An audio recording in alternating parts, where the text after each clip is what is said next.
Good morning and thank you very much for joining us. I am Yori Folani and I'm here with Asukwa James, TVC News Editor. Good morning. Indeed. Nigerians. Got a number of stops today. Quickly now, the first one, there seems to be some furore going on in the National Assembly, if that is not overstating it a bit, between the Minister of State for Labour and a committee there. Long story short, it's this special works program, the initiative by the president, the special works program under the NDE to make sure that 1,000 people in each local government of the country, that's 774, in other words, 774,000 jobs are going to are up for grabs for 3 months. Yeah. 20K a month. So for 3 months, as part of the whole effort against in support of palliatives. So that's where we'll be because there was some interaction between the Minister of State and the National Assembly Committee, and it turned out, perhaps it's a misunderstanding, but the way it's turned out is that they say it ended in something of a shouting match. Yes, exactly. Yeah. So So the bone of contention, I think, is that I'm afraid, let's go there. The mutual distrust among various sectors of our society. On the one hand, the assemblymen say, no, we're involved in this. By the way, it's not a presidential initiative exclusively. We're part of it. We approved funds for it. We captured it and all of that. And besides, it's about government, and government is not just one person. It's not President Buhari's program. It's a government program, and government involves the executive, the legislature, and the that judiciary. kind of thing. So it's a government project, not an executive project. Keyamo, SAN, Minister of State, he says his thinking is that you can't hijack this program. You can't tell the executive what to do. I'm part of the executive here. In fact, quite frankly, the way you're carrying on, it's not really me. You're contending with the president. That's the way I look at it, and I'm not going to say any more on that. And so the National Assembly, again, making this very, very short, the National Assembly has said, you know what, we're suspending this whole thing. And Keyamo comes back and says, no, you can't suspend. Please continue work.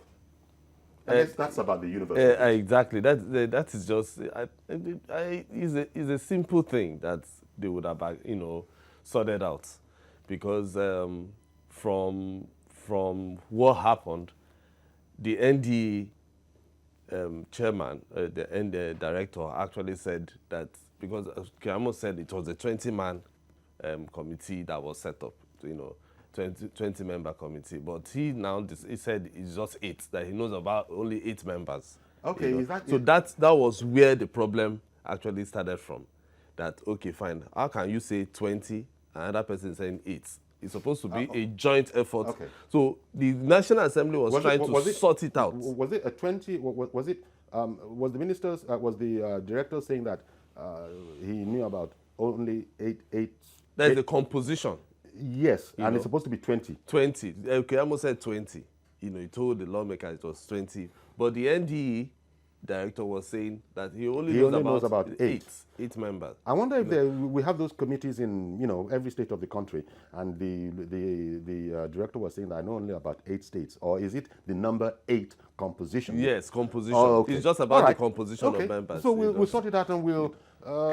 Meanwhile, so if you look at it, it was just a simple matter that they would have sorted out. You're so right. Sorry to interrupt you, because Badabia Mila, Speaker, seems to think as much. He's commented on it, on the sidelines of something else he was doing. He's commented on it that it's unfortunate, but it's going to be sorted out in 24 hours, and that was about 24 hours ago. So he probably sees it very much the way you've just said. It's a simple matter. It probably, even Keyamo used the word misunderstanding, but let's sort of dig into it, because we have, in fact, first of all, we have a report on it, right? Let's just get a global view of that. National Assembly may be out to get its own pound of flesh after Wednesday's fracas at the joint hearing on the modalities for recruitment of 774,000 Nigerians into the Special Public Works Program.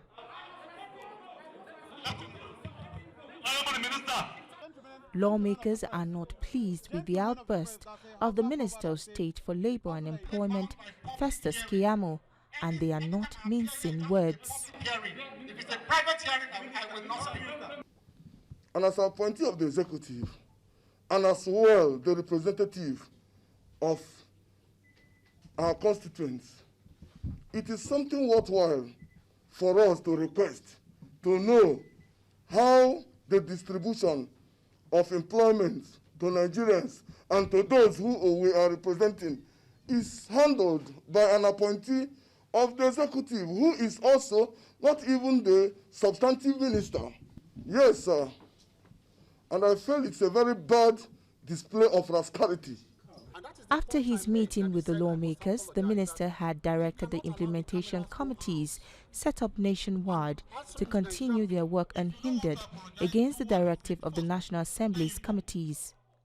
But the National Assembly, through a joint statement, has ordered the suspension of the program until it gets proper briefings on the implementation by the Minister of State on Labour and Employment. In accordance with the constitutional imperative of oversight, the legislature being important stakeholders in the democratic process and elected representatives of the people needed to be appraised of modalities for implementation for effective feedback to our constituents and in ensuring that our constituents optimally participate in and benefit from the process. In view of the foregoing, the implementation of the program shall be on hold pending proper briefing of the National Assembly by the Minister of Labour and Productivity. The National Assembly will ensure transparency of the process, just as done with the National Social Register by the Ministry of Humanitarian Affairs, Disaster Management and Social Development. It seems the end to this disagreement is still nowhere in sight for now. As the drama continues, Nigerians watch with bated breath to see who blinks first.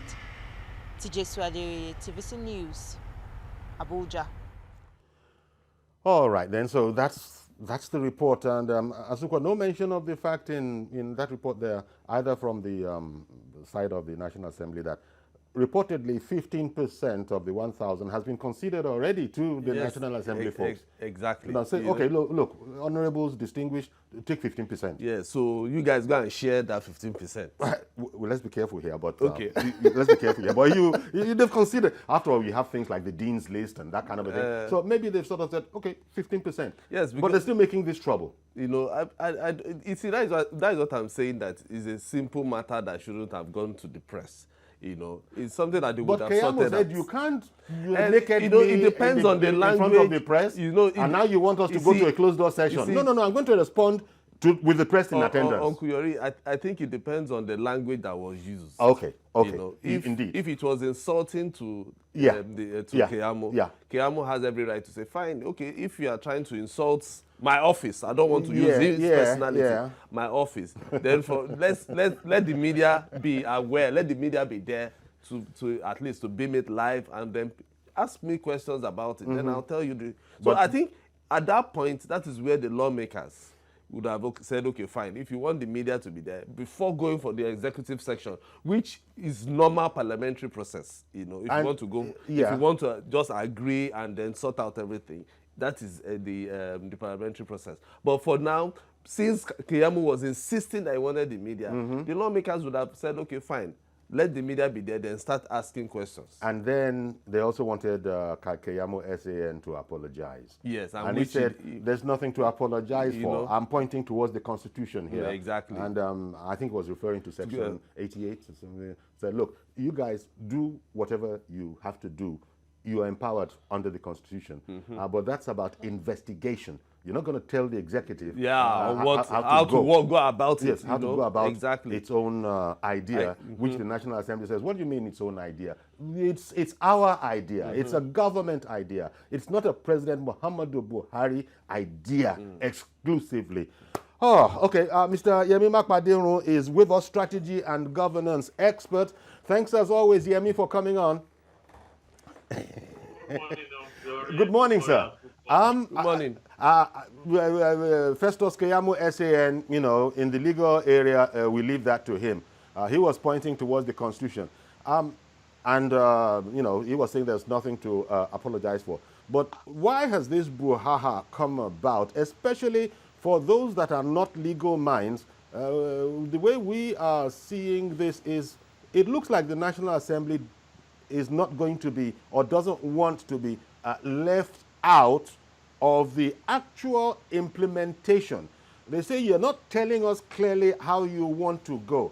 And Keyamo's reasoning seems to be that, sorry, sirs, that's not for you. That's for us to do. But keep tab of all the corruption experts. What do you think, Yemi? Well, I mean, there are a lot of things that I personally think I will try as much as possible. To leave out, my personal feelings out of this. I want us to have an. And what is there going to be left? If you leave your own personal thoughts, what is going to be left? I want us to have an objective assessment of the situation. Okay. And I think the first place to start is to establish the premise that the legislature in every democracy has a power of oversight. And that power of oversight can be exercised either ex ante or ex post. In other words, it can be exercised before the implementation of any program or project by a ministry, department, or agency of government, and it can be exercised in the course of that project. Having said that, there are limits to the power of oversight, by any legislature. Even though that power of oversight is so wide, but there are certain limits, and those limits are basically two. Number one, no investigation or hearing to be held if the purpose of self-aggrandizement of the lawmakers. But two, no investigation or hearing should be done for the purpose of demeaning the personality of the representative of the executive that is appearing before the committee. Having established that, temporary judge that the federal government has, through the executive, has decided to implement as part of its fight against poverty is something that is laudable. And we must also understand that no matter how well-meaning the executive is, if the legislature has not appropriated funds for that program, it will be, that would have sounded the non-dignities of that program. And so, hearing that was conducted a few days ago was perfectly in order. The demeanor or misdemeanor of individuals that were involved detracted, from the purpose, of such a hearing. Okay. Did you have a follow-up question? Well, sorry, Asuko, should I go ahead? No, go ahead. Go ahead.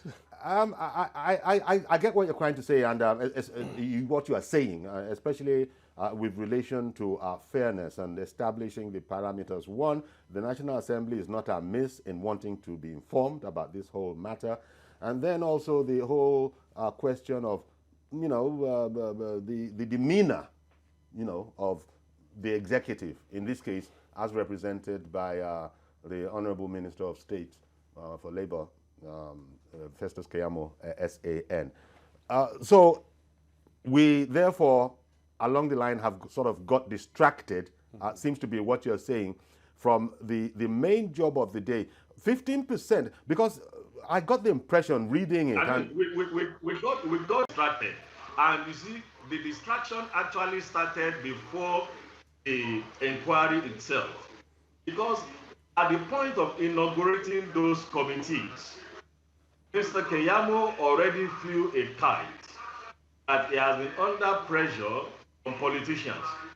He didn't say the legislature. That he's been under pressure from politicians who would love to hijack that program. And that there have been some negotiations behind the scene, whereby 15% of those jobs have been considered to politicians. He didn't say legislature. Yes, So okay. I think we need to, knowing our antecedents in Nigeria, there is no doubt in my mind that there is a contest between and among everyone connected with government to ensure that they've got what they think is a fair share, of those 774,000 jobs. Indeed. And for me, what we should be concerned about, you see, is the fidelity of the process that will result in the recruitment of those 774,000 people, and ensure that indeed 774,000 people are recruited. Because we've seen cases where 10,000 are to be recruited, money is released, 2,000 are recruited, and the money for 10,000 is expended. So the National Assembly should be concerned with establishing in conjunction with the executive, and indeed with other tiers of government, particularly the local government, because these jobs are going to be situated in the 774 local governments recognized by the Nigerian Constitution as of today. And so local government even have a greater stake in ensuring the fidelity of the process, in ensuring that those who benefit from this program are actually those who reside in their local government, those they can vouch for, and those that they believe will not play transit. Sure. And life can be improved by being engaged in this program. Okay, Mr. Ayemi, are you not also worried about the disconnect between the ministry as well as the NDE? Because I think that is where the problem actually started from, in terms of the composition of members. Yes, that is what I talked about, the kind of struggle amongst all the stakeholders, involved in the design and implementation of this program. But I must sympathize, with the Director General of NDE. I mean, he is a civil servant. I'm sure he's more streetwise when it comes to matters like this than the Honorable Minister, with due respect to him. I mean, over time, he must have been involved in how these things are traded between agencies and the legislature. I mean, we all know that even the process. It's interesting what you're speaking about, Yemi, because you might have seen in the press already that I think a statement has come from the executive via the information minister that all these MDAs are to ignore purported requests for special treatment, bearing cards of government officials, that because paraphrasing the statement, this will be totally the opposite of the attitude of the presidency and the president in particular to how we should go here, where people bearing notes, see what you can do, the whole Nigerian thing, the bearer is from me, just don't countenance all of that. It's interesting that these kind of things are also coming along in this time period. Look, Mr. Folari, I mean, we are just beginning to see the kind of intrigues that will be involved, in the implementation and the actual execution of this program. Look, that's just at the federal level now. At the state level, there are also stakeholders who are waiting to have input, or more or less to have a share of the cake in terms of the distribution of these jobs. Yes. And then at the local government level, we also have those who are waiting to see how much bite of the pie they can get. But then we need to put certain things, in perspective. Like I said, some of the real issues we should be looking at are, number one, can we actually go beyond 774,000 beneficiaries?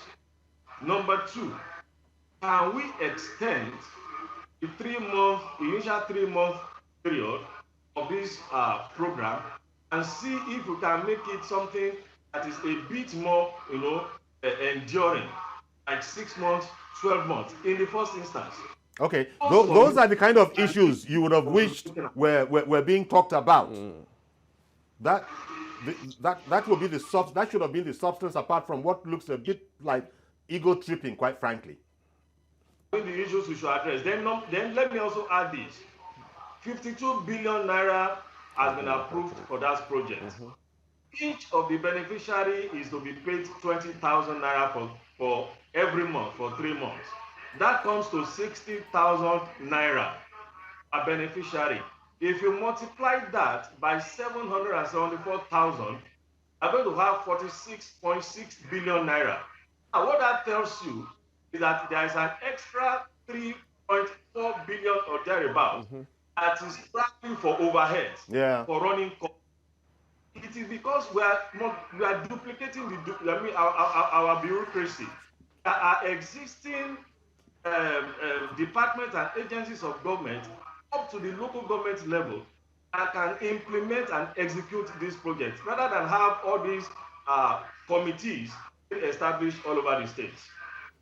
Okay, out there, so many people are wondering, why is it that the National Assembly are so much involved in this particular program, but when it comes to other recruitment, maybe in the NNPC, the CPN, the big sectors and the big companies, they become mum. But this one, they are insisting on something. What that is what people are saying. I disagree with you.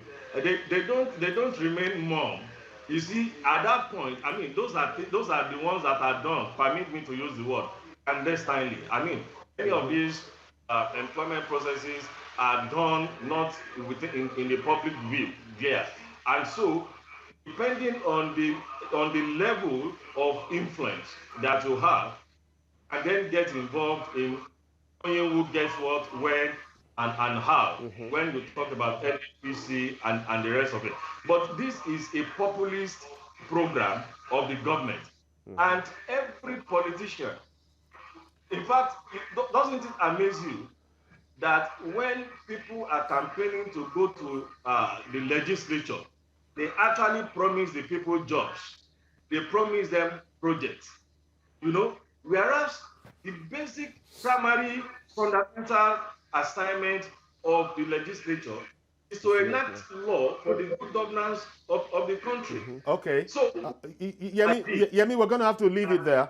Sorry to interrupt you. We're going to have to leave it there for now, but please stay with us, because all we want to do is sort of change focus a bit. It looks like we just sort of got something of an understanding, and when the time comes and we open up the phones, probably people will comment on these areas. We want to go now to this lifting of the ban on interstate travel. Again, okay, let's just kickstart that by saying that our correspondent Prince Uba has actually gone to some motor parks, and motor car operators, transportation operators, they're quite pleased, they're chuffed at the whole idea. The federal government on Monday lifted the ban on interstate movement effective 1st of July 2020. As parks across the country resume for interstate transportation, citizens are concerned about the adherence to safety protocol by motorists to avoid the spread of the virus.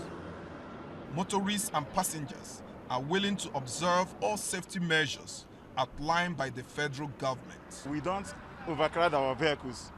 We carry the normal 133 just as the seats are. And we, the drivers, the company itself, we have our sanitizers, we have our nose masks, our hand gloves, everything just as they recommended. If you can go inside now, you can see for yourself. We have all the things that federal government required to combat the COVID. You can see the hand sanitizer. We sanitize the whole buses before passengers start entering the bus. No passenger will enter the bus without face mask. And what we are carrying in this bus used to carry 59 passengers, but the federal government give 50% of the vehicle, which the 50% is 29 passengers. The security man gave me something to sanitize my hand, and secondly, to wash my hand. And then he directed me inside. When I went in, we have to sit on seat distance. However, the Nigerian Security and Civil Defense Corps, Imo State Command, says its officers and men will put all machinery in place to ensure compliance with the COVID-19 protocol of the World Health Organization and the Nigerian Center for Disease Control. Whatever thing you are doing in Nigeria today, let's get used to this issue of washing hands. Let's get to this issue of wearing masks. The transporters have to abide by the rules and regulations for their own safety. Without using face masks, there's a serious danger. Total adherence to safety protocols outlined by the World Health Organization and the Nigeria Center for Disease Control will help to flatten the curve of the pandemic. Prince Oba, TVC News, Owerri. Okay. Is it Yemi that is? We've been joined by Majid Jamil. Thank you and welcome, Majid Jamil. Okay. And we still have Yemi Makpaderun with us. Okay, so Mr. Majid. Majid.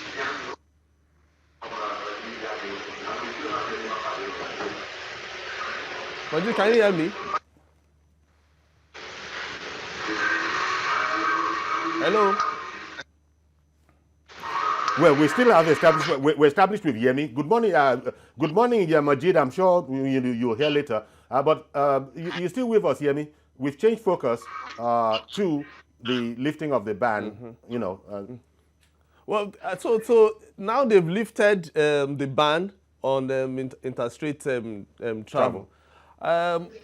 And this is the point where the figures are going up. Nigerians are asking why is the presidency taking this hard decision? Well, I do not think it's. I think it's a decision that already took itself long time ago. The lockdown, the ban on interstate travel, was never really effective. It was really never effective. The only difference was that, there is a category of people that exploited the situation, for monetary gain by extorting travelers. People were commuting, crisscrossing this country in trailers, in cars, in buses.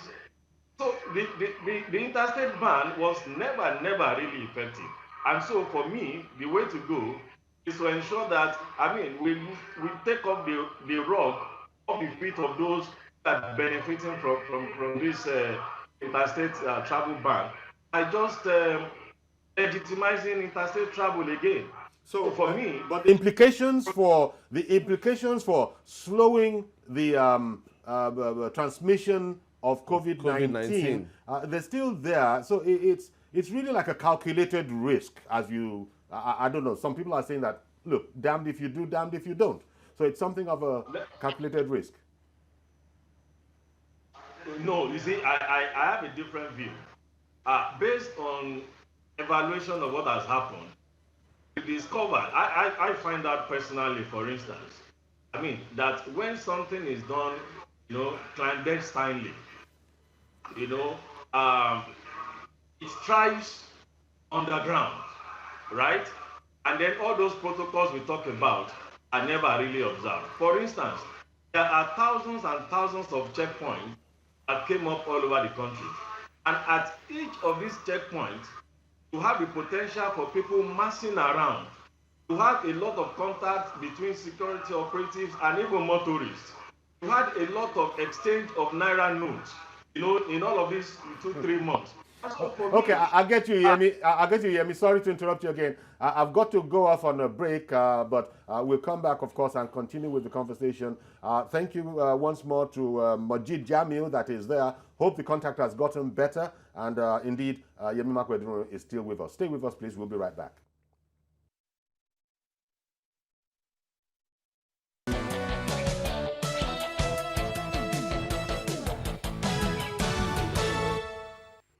Okay, welcome back. Our guests online are still there, Majid Jamil and Yemi Makpadion. But on the theme that we were, pursuing before we went on break, Tessa Makande also brings in this report from the Kaduna Axis, this whole matter about the, relaxation of the of interstate travel. Roads across Kaduna metropolis packed with vehicles. This is due to the recent lifting of the ban on interstate travel nationwide. But the state had, before the federal government's pronouncement, ordered for blockades in the state to be dismantled. Part of the reason why we took the decision to even dismantle the borders is that we realized we just created a business for the security agencies. They allow people to pass. Parks across the state have beefed up measures against the spread of coronavirus in the state. It begins at the gates with temperature checks and wearing a face mask. This they do on everyone, and I was also subjected to the checks. The transporters tell me they are doing their best to curtail the spread of COVID-19, but there is now a hike in transportation fare. 2 in the middle, 2 back, 1 is from making 5. Before they are taking 7. So for now they pay 2,000 naira from here to Kano. Before it used to be 1,500. Across the state capital, we see law enforcement agents ensuring safety protocols are complied with. Not wearing face masks and observing other safety protocols is taken seriously, and violators have the authorities to contend with. If you're not wearing face mask, you pay a fine of 5,000 naira together with community service for a minimum of 7 days. That is the law. For not maintaining physical distance, it is 7,000 naira fine with community service of 7 days for 7 days. Elsewhere, we meet these citizens in a free-for-all with law enforcement personnel. They are noticed without face masks. They are subsequently marched to a mobile court and are found guilty after interrogation. They are then charged a fee in accordance with the law. But they opt to enroll in community service, having declared they are without money. Having citizens pay fines or do community service isn't the only punishment here. Those enforcing the law say it's been a bit challenging, but they insist they will not be deterred. We have few without face masks. And about the social distancing in a car and buses, if you look at, most of them are trying to maintain the social distances. It's just the beginning of the official resumption of interstate travel nationwide. And Nigerians are visibly elated that they can now travel with minimal checks on them. But they hope for a cure soon to the dreaded coronavirus. Lifting the ban on interstate travel will to a very great extent have citizens taking responsibility over their health. In Kaduna State, the authorities say they will continue to ensure they comply with the safety protocols against COVID-19 seriously. Tassem Akende, TVC News, Kaduna. Well, thank you very much to Tassem Akende there, and indeed the reporter before him as well. We're going to have to leave it at that. Our two guests are still there, Mr. Makpadion and Mr. Majid Jamil. But maybe where we could bring them in is the other matter of the fuel. Things are, look, you heard about increase in the transport fare, and now the pump price has also been increased. Has gone back to how it was before. Indeed. I don't know, it might not be relevant here, but you can also throw in the attempt to also,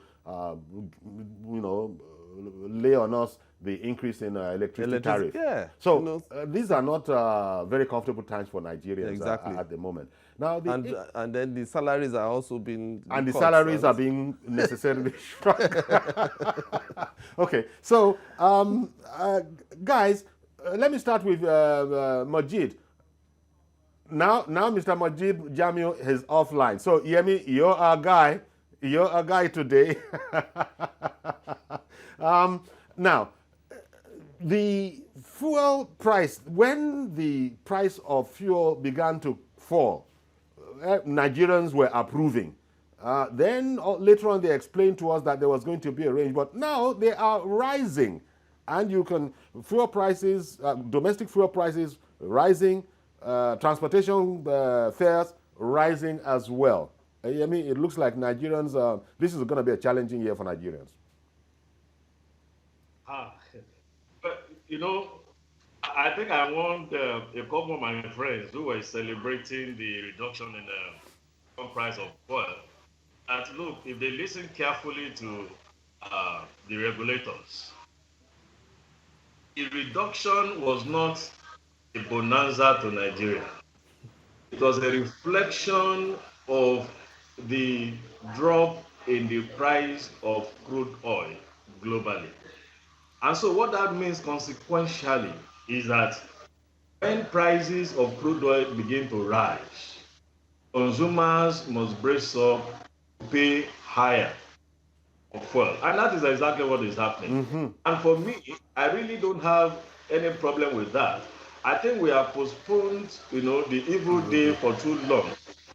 So if you can begin to have a situation where prices will reflect what exactly is in the market, humongous amount and the unspeakable corruption that has bedeviled, the subsidy regime, and at least once and for all, be put behind us, and then we can spend more money, building infrastructure that are supportive of economic development and social well-being of the people. Wow. Because the price per barrel of crude now, it's in the 60, around 60, and there was a time. It was like 10. It has dropped. That was when things were good. Yeah. That was when things were good. There was when it dropped to less than a third of that. Yes. If it was 66, it dropped to around 20 at a time. Even less. So, if, as Yemi is saying, the thing is beginning to pick up, although it's nowhere near previous figures, what Yemi is saying is that we need to not be too surprised that as it picks up, it's going to affect us. Femi. I think Femi in Surulere. Hello, Femi. Good morning. Thank you for calling in. Yeah, good morning, Kuyori, and good morning to our speaker. Good morning. Yeah, the way I'm not in support of this particular program, and why? Because which program? Our program here? No, not your program. This thing. I knew. Just pulling your leg. The local government employment. Okay, public works. The public works program, which they are saying. Okay. This in the sense that they say you teach somebody how to fish. If you give him fish today, you come and give him tomorrow. Teach him how to fish. This particular program is to reduce unemployment. I would have suggested that instead of just giving people 20,000 for the next maybe 3 months or 4 months, and they go away, I would have advised that this particular money, they should give it to maybe 200 people in the local government for production, which they are going to employ people. Okay. If they can, like a loan, it's not even a free gift.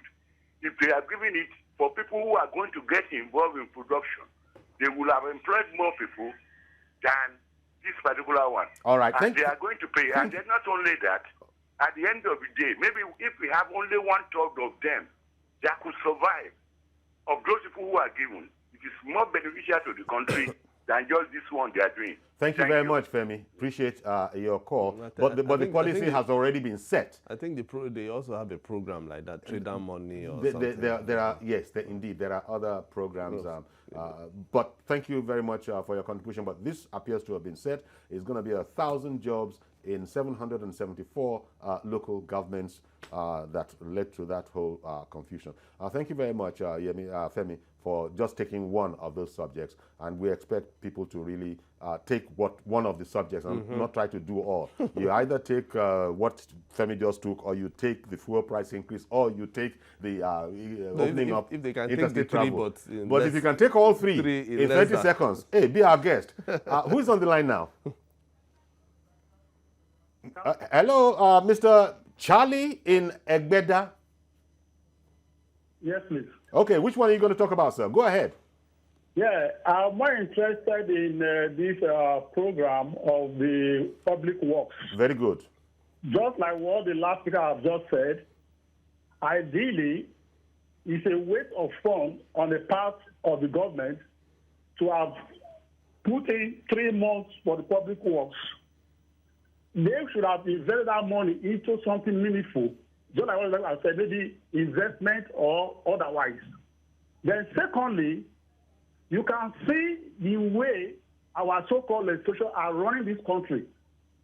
Just like one of the speaker in Zoom was saying, sometimes when there's any employment, they are jacking. They won't give to the common man. It's just a common man of 20,000 naira per month. Just like one of the money speakers. is being voted from the federal treasury, so each legislator to develop his own locality. Well, Where is yeah. that money? They embezzle it. They use that money to go and buy big houses in Dubai outside the country. Okay. But, in fact, What he said, like one of the speakers in the where? One of the speakers. Either hear me or myself. What kind of thing is this one? Okay. Thank you very much.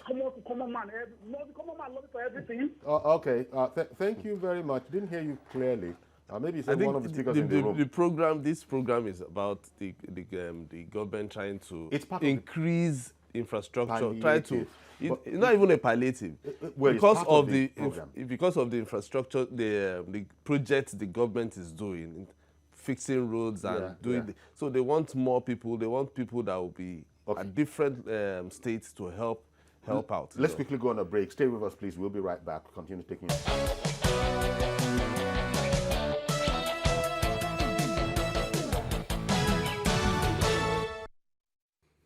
Okay, welcome back. Our friends are still on Skype, Yemi Makwadiro and Majid Jamia, and we've established contact with Majid. Majid, Yemi was speaking earlier about the fuel price increase, domestic pump price haven't gone up, and was explaining how he wasn't really surprised, and most people in the know might not have been surprised. But give me your impressions, please. Because there was a time when Nigerians were jubilant. It's gone down, and but now it's going back up. Yes, I was not so excited too when the pump price came down to as low as I think 123. But something about the market act is that you see they were very reluctant to effect the reduction in prices when it came down. Thank you. But this morning, I mean. Even before the announcement was made, I mean, they've adjusted all the pumps. All the pumps have gone back to 145. Yes. They won't give us that excuse that yes, we've had. No, but the other thank time you. They were telling us at that time, say the headquarters have not come. It's not us. Now the headquarters have come. Quick. Oh. All of them suddenly became engineers. Before night, all their pumps have adjusted to 143 naira. I mean, immediately. Even for a stock, they took at about 115 naira. Now, that's aside. What is embarrassing is the audited accounts of the NNPC. For example, Kaduna Refinery in 2018 recorded a loss of 65 billion naira, a turnover of 0, and training costs, overheads, apart from salaries, of about 2 billion naira. And at whose expense? The same thing with Warri Refinery. And these are NNPC's accounts has never been audited in the last 43 years. And so this is the first audit. And we want to believe that the only thing the NNPC does with the DPR and PPRA is to fix prices of petroleum products that are imported. Some we should be producing locally. And until Dangote comes to our rescue, I've said it several times, that we stop importing petroleum products. By the time Dangote refinery comes on full stream, that's the only time we can have a semblance of relativity or a predictable petroleum product prices, because then we won't have to be bothered about crude oil variations or dollar exchange variations, because then it will have to be local. I mean, we'll be talking of petroleum products as if we are talking of red palm oil. So Nigerians should place for more. The prices might go up again, except the federal government is willing to subsidize, but then the NNPC have told us that they won't be subsidized any longer. Indeed. Because by the time the black market rate for the dollar exchange rate is hovering between 450 and 460 now. And if the Naira dollar exchange rate comes to the 400 Naira average, which some analysts are proposing to the central bank, then we might have higher prices and higher rates of inflation, not just petroleum prices. So, Yemi, therefore, it's like Dangote can't come fast enough. The Dangote refinery can't come fast enough, given Majid's explanation that would now put everything squarely on the domestic level, so we would get the dollar exchange rate headache out of the equation. Well, for me, my optimism about the Dangote refinery, coming on stream, is not necessarily in anticipation of us paying lower, But we'd be able to refine all our domestic needs. It will save us the humongous amount of money that we spend in importing this product to Nigeria. Number two, it will finally exorcise the shame and embarrassment of a nation that is so rich in crude oil but does not have enough petroleum product, to support, its consumption. So there is no doubt in my mind that everyone is excited about the progress, being made by Mr. Dangote, and we look forward to that refinery coming on stream, and we look forward to more of it also coming in. I mean, the reason why I said I'm not too expectant, of price drops in prices is because, this man has invested billions and billions and billions of dollars into that project, and a huge chunk of those monies are bank loans, and so there has to be a return on investment, within a reasonable time, and so we have to pay economic rates for the fuel, but at least we'll know that the scarce foreign exchange is not being used to bring in something that will produce in abundance. Okay, let me bring in Mazi Okoroa for now in Arochukwu. Good morning, sir. Good morning, sir. Good morning, our people on the sky. Okay. Good morning, Mr. Asukwo. Good morning. Mr. Yori, let me just tell you one thing, which Nigeria should know. We have modular refinery, which our vice president was in the making. So what does it take the federal government to put this modular refinery into use? Because now you see that you say these boys are extracting our crude oil and doing oil bunkering. Can't we convert them to real reality? Empower them, scale them. They produce our petroleum products. Because the crude oil you see, we have over 6,000 byproducts from crude oil alone. Now you ask yourself, federal government says petrol now 143, 140. Now, who is going to suffer is the masses. The workers, you collect the salary, you go back to the last scale. Now, let me give you you're talking about transportation before. You know, from Port Harcourt to Abuja now, it's around 20 to 25,000 naira. Before, it used to be around 13,000. Now, from Owerri to Jos now, it's around 10,000, 12,000, against 4,000 to 5,000 naira. Now, that is as of Monday. What will happen now? That the federal government have announced the new pump price. Yes. Who is going to suffer? And the federal government are telling us they want to reopen schools. Who is going to suffer it? How much is the worker's salary? Okay. That's honestly, Thank you, Mazi. You think it was to. Thank you very much. Happy President. Really appreciate indeed all these things. As I said, Nigerians, we're really enjoying ourselves now, to put it ironically. If you look at to put it ironically. And look at the point that Majid made. Yemi says, still talking to Yemi Makwadino here. The point Majid made. When the price went down, they were not that they were reluctant to adjust the pump price. They didn't. And now overnight. Yes. And when you ask, why haven't you done this? You're not being responsible. So there's this mutual distrust. Exactly. You can't trust people who run our affairs in this country. Yesterday, immediately they announced it. Some filling stations didn't open. Yes. They didn't open. And so as Majid pointed out, they've adjusted the pump price immediately, even though it was an old stock. Yes. So they'll be making a hell of money. Yemi, staying with you, we're just going to have to bear this kind of an attitude, really, where the average Nigerian doesn't seem to be his brother's keeper. Sir, I didn't get you, sir. Okay. You see, I was talking about Majid's observation that pump prices have been automatically adjusted now. And I was saying, where is that Nigerian kindred spirit of being your brother's keeper? I wondered if you wanted to comment on that.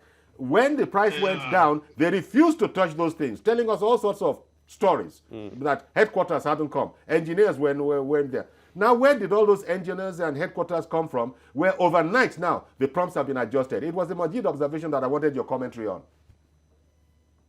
Mr. Fola, that is who we are. I mean, it's not surprising at all. I'm not sure it surprises anyone. We all expected it. So this is how we just manage ourselves, eh?